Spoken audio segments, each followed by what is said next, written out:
So now in this chapter, let's go ahead and create a resource based on the Azure SQL database service. So in all resources, I can hit on create. Now here I can see the option for the SQL database. So I can go ahead and choose that. So this service will allow us to build a SQL database on the Azure platform. Now here I need to choose my resource group. I'll leave the subscription as it is. And here I need to give a database name. So I'll give a database name. Now the database is going to be hosted on a SQL database server. So this wizard is going to create two resources for you. One is the SQL database itself, and the other is the SQL database server. So here let me hit on create new. So this service is a platform as a service wherein the underlying infrastructure, when you're talking about the server hosting the database, is also managed for you. So you don't need to log into the server that's actually hosting the database itself. You will use SQL Server Management Studio, which is a tool that can connect onto the SQL database. So this entire server is going to be managed for you. The only thing that we need to specify here is aspects such as what is the name we want to give to the server and what is the login and password, so that we can actually log on to the SQL database that will be hosted on the SQL database server. So we are not going to have the ability to log into the virtual machine which is hosting this database, because this is a platform as a service. The entire platform is being managed for you.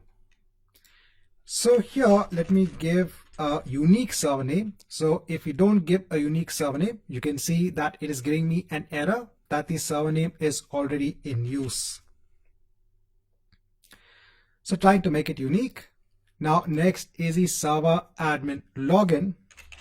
So again, please ensure that you keep a note of the username and password, because you are going to be using this to access the SQL database. Here again, give a password. Now again, the password has some restrictions that we can see over here. So make sure that the password fulfills these password constraints. So let me specify a password. I have to confirm the password. Now next is the location. So let me try North Europe. And then I'll hit on OK. Now here, do we want to make this part of a SQL Elastic pool? So I'm marking this as no. This is normally used if you're hosting a collection of databases and if you want the resources to be shared across those databases. Now here we have the compute plus storage option.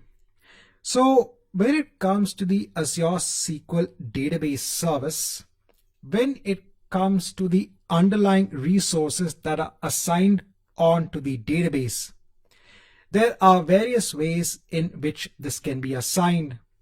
One way is to actually use the D2 model, that is known as database transaction units. So here you have a single metric that is a combination of the CPU, the memory that will be assigned onto your database. So instead of assigning separate CPU, instead of assigning separate memory, you can assign something known as a DTU onto the database itself. So here you can see the number of DTUs that it is assigning by default. Here it is part of something known as the standard tier, the standard D2 model. So let me click on configure database to see what all options we have. So here in the service tier, I have standard. And if I scroll down, so I said first we have the D2 base purchasing model. So you could choose basic, you could choose standard, or you could choose premium. Currently, since I'm working with an Azure free account, I don't have access on to the premium workloads. Now, when you choose a particular DTU-based purchasing model, so for example, if I choose standard, so here you can see the minimum number of DTUs is 10. So this metric means that some amount of CPU and some amount of memory is going to be assigned onto your database.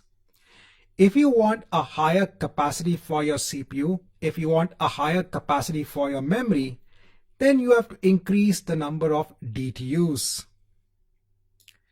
Here you also have the data max size.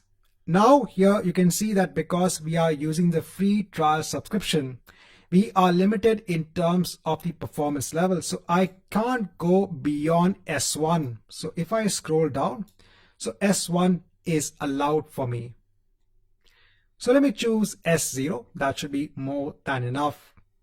Now, if you scroll down, here you can see the estimated cost per month. So 15 USD for having a database when it comes onto the Azure platform.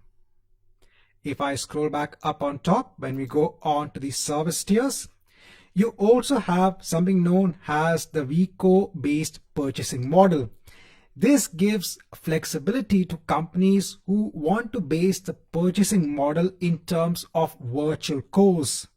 So if you don't want the headache of managing how many virtual cores needs to be assigned onto your database, you can choose the DTU-based purchasing model. But for those companies wherein importance needs to be given in terms of the number of virtual cores that needs to be assigned, they can choose the VCO-based purchasing model. And if you choose the one that is available to us in the free tier, here if you scroll down, you can decide on the number of virtual cores that should be assigned and the amount of memory. But if you scroll down, you can see there's a higher cost per month because you are assigning more resources onto your database. So I'll go back on top and let me again choose standard and leave it as it is. I'll scroll down. I'll hit on apply. I'll go on to next for networking. So I'll leave all of these other aspects as they are.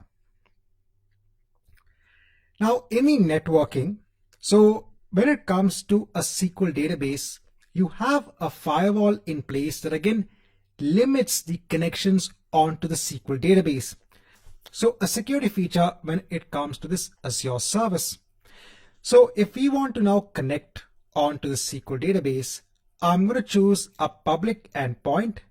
And here, when it comes to add current client IP address, I'm going to mark it as yes. This means that my laptop, my workstation where I'm working from, will have the ability to connect onto this SQL database. I'll leave the other aspects as they are. I'll go on to security. I'll leave it as it is. I'll go on to additional settings. I won't change anything. I'll go on tags. I'll go on to review and create. And let me hit on create. So this deployment is going to create both an Azure SQL database and an Azure SQL database server. This might take around 4 to 5 minutes. Now, once the deployment is complete, if I go ahead on to the resource, here I can see my SQL database in place. So I said this is going to create two resources.